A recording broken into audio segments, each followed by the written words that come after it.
Welcome to the Oasis. Today we'll be talking about information on in-home pet poisoning. When it comes to our domesticated animals, being in an unnatural environment can expose them to unsuspecting toxins around the home. Here we'll be shedding some light on the subject with what and how to avoid in-home pet poisoning and how animals cope in these types of situations. In the wild, where animals are in their natural environment, can encounter detrimental toxins as well. The difference is that they have learned strategies to adapt and deal with these toxins that they live alongside in not only their habitat, but their diet as well. Since their ancestors have lived among these toxic substances, they have strategies they use to avoid poisoning themselves. However, even with these life skills, animals can end up being poisoned on occasion. Sometimes they have no option but to eat toxins depending on the potency of the plant they are consuming, as plant compound levels can fluctuate.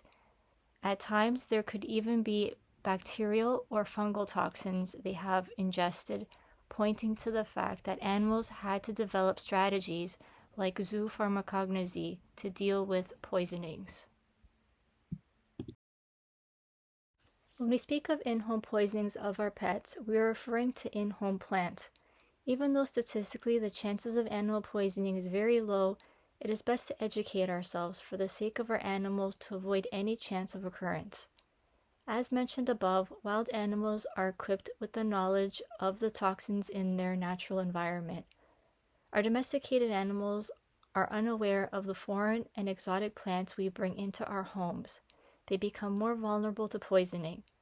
Most of these houseplants come from tropical environments, which is not where cats and dogs originally come from.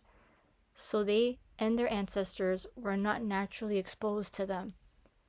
What makes these tropical plants dangerous is the potency which a cat and dog's detoxification system cannot handle.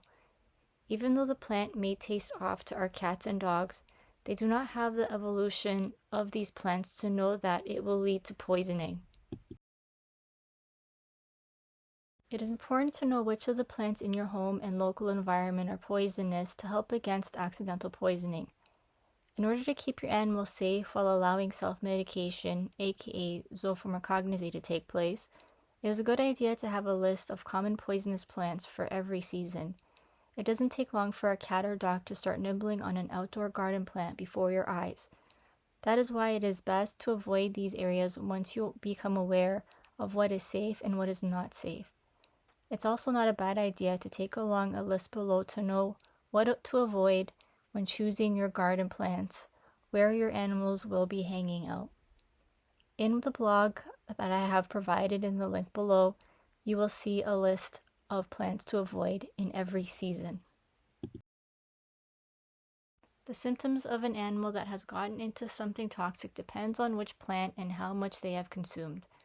Here are the key symptoms to look for if you're concerned that your animal has eaten something poisonous: disinterest in food, confusion, shivering, unexplained bleeding, poor coordination, fatigue, vomiting, drooling, diarrhea, blood in the stool, breathing difficulties, or seizures. Animals will tend to do what they need to do in order to speed up the removal of consumed poisons in their body. They do this by self-medicating with plants to induce vomiting or diarrhea, which we have seen with cats and dogs when feeding on grass and then vomiting at times. Keep in mind that cats and dogs don't always vomit after eating grass. This only happens when it is necessary for their system. Sometimes they will ingest clay, earth, soil, rock dust, or charcoal to neutralize toxins in their body. This phenomenon is called geophagy.